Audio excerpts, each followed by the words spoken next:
আচ্ছা তুই ছেলেদের পিছনে কেন ঘুরস বলতো? তোর কি কোনো সেলফ রেসপেক্ট নাই? তোরা এসব বুঝবি না। কি বুঝবো না বল? কোথায় তোর পিছনে ছেলেরা ঘুরবে আর তুই কিনা একটা ছেলের পিছনে পড়ে আছিস? সুলতান না ওরকম না, ও কোনো মেয়েকে পাত্তা দেয় না। এই সব ছেলেদের আমার খুব ভালো মতো চেনা আছে, সবগুলো একই রকম। তাই তুই তাহলে ট্রাই করে দেখ। আমি আমি কেন ট্রাই করতে যাব? তাহলে দম না থাকলে এসব লেকচার ছাড়তে এসো না বন্ধু। Challenge accepted.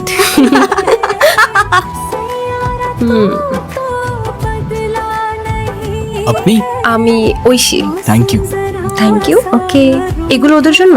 হ্যাঁ, আমি তো ওদের প্রতিদিনই খাওয়াই। ইমপ্রেসিভ।